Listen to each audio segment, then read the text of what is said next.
आज मी बनवली आहे खुसखुशीत अशी खानदेशी वरणबट्टी। खानदेशमध्ये वरणबट्टी खूप फेमस असते। बघा, मी कुठल्याही प्रकारचा सोडा वापरलेला नाहीये आणि बट्टी इतकी खुसखुशीत झालेली आहे। मी तुम्हाला एक तुकडा खाऊन दाखवते। आवाज तुम्ही ऐकला, किती खुसखुशीत आलेला आहे। तर चला, जवीस किचनमध्ये आपले खूप खूप मनापासून स्वागत आहे। कुठल्याही प्रकारचा सोडा किंवा इनो न वापरता खुसखुशीत बट्टी। इथे मी मानसी 1 वाटी असं प्रमाण घेतलेलं आहे। तुम्हाला कमी जास्त प्रमाण लागेल तर तुम्ही कमी जास्त घेऊ शकता। आता मी ते 4 वाट्या घेतलेल्या आहे, पण मी त्यातनं 1 वाटी काढूनच घेणार आहे, कारण आम्हाला 3 लोकांना 3 वाट्या पीठ भरपूर होतं। बघा, पीठ असं जाडसर दळून आणायचं। सर्वात प्रथम पीठ कसं दळायचं, तर पीठ असं जाडसर दळायचं आहे। तुम्ही जर माझ्या यूट्यूब चॅनलवर नवीन असाल तर लगेच सबस्क्राईब करून घ्या, लाईकही करून घ्या। आता इथे मी चवीनुसार मीठ घालून घेतलेलं आहे। ओवा घातला 1 चमचाभर आणि तो हातावर असा क्रश करून घेतला आहे, मग त्याचा सुगंध खूप छान येतो आणि बट्टी पचायला पण आपल्याला मदत होते। इथे मी पाव चमचा हळद घालून घेतली कलर येण्यासाठी। 2 चमचे आपण दही घालून घेणार आहोत आणि 2 चमचे इतकी ताजी दुधावरची साय घेतलेली आहे।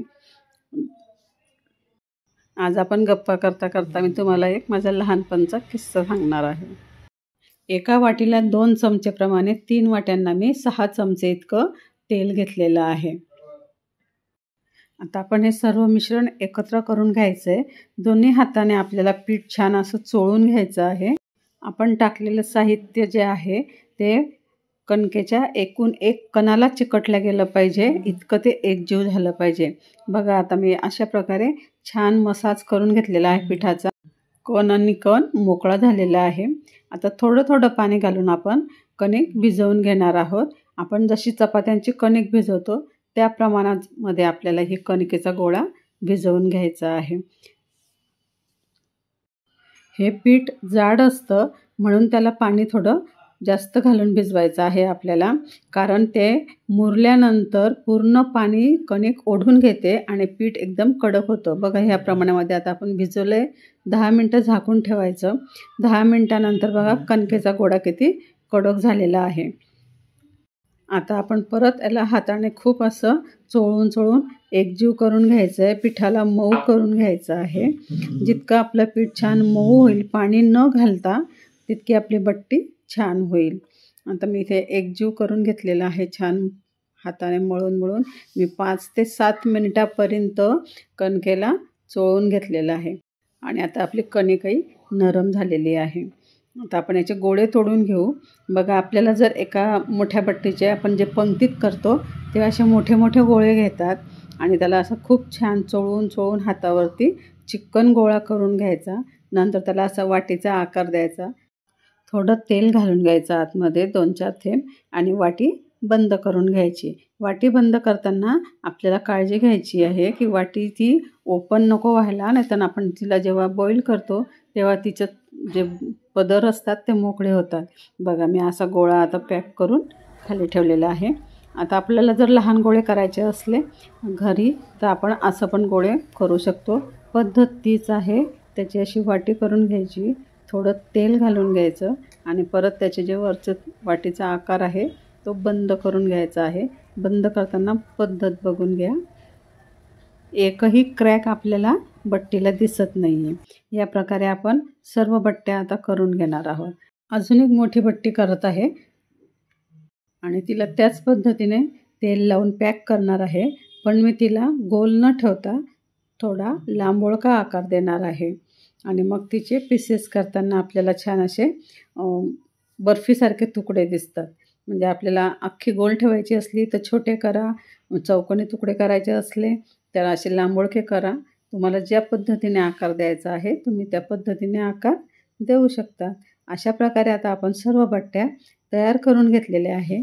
एका साईडला मी गॅसवर पाणी ठेवलेलं आहे उकळायला। पाणी छान उकळलेलं आहे बघा।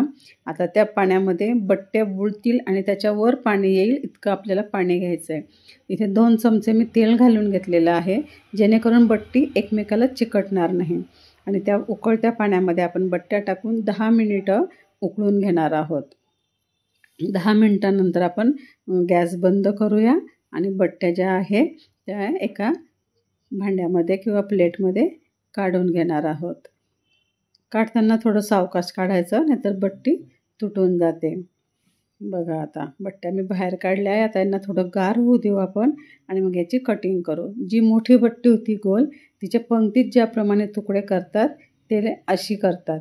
बस एका बट्टीचे 4 तुकडे करतात आणि जी छोटी आहे तिचे 2 तुकडे करायचे आणि जी लांबवळका केलेला आहात आम्ही रोल, त्याचे बघा असे आपल्याला लांबट असे पीसेस करून घ्यायचे आहे. असे छान बर्फीसारखे ते तुकडे आपल्याला दिसतात.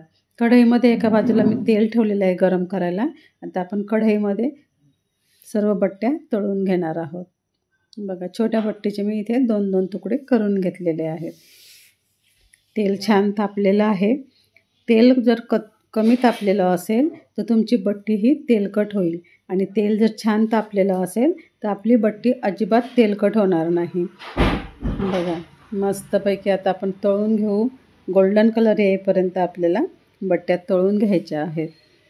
चला तर जे नवीन असतील त्यांनी पटापट लाईक करून घ्या आणि सबस्क्राईब पण करा. व्हिडिओ जर आवडला तर नक्की तुम्ही तुमच्या परिजनांमध्ये मैत्रिणींमध्ये शेअर पण करा. बघा आता मस्त गोल्डन कलर येत चालला आहे आपल्या बट्टीला. बट्टी आपल्याला अशी उलटपुलट करून घ्यायची आहे. तेलाचं टेम्परेचर मात्र लक्षात ठेवायचं.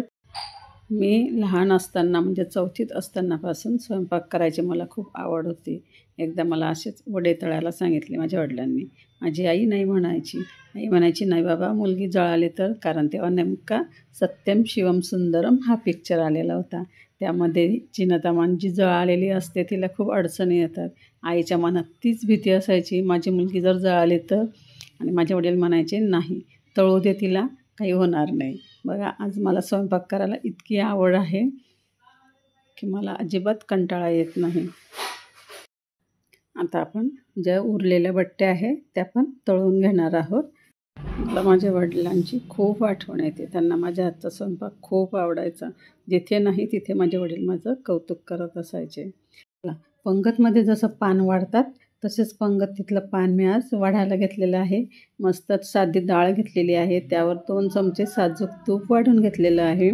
लिंबाची फोड ठेवली साईडला आणि मस्त भरपूर अशा बट्ट्या वाटलेल्या आहेत. बघा मस्त दिसत आहे बट्ट्या. आणि साईडला आता मीठ वाढून घेऊ. झालं माझं पान तयार. बघा किती छान बट्टी तयार झालेली आहे. व्हिडिओ जर आवडला असेल तर प्लीज जास्तीत जास्त लाईक, शेअर, सबस्क्राईब करा. सोबत जे बेल आयकॉन दिलं आहे तिथेही प्रेस करायला विसरू नका. परत भेटूया नवीन व्हिडिओसोबत. धन्यवाद.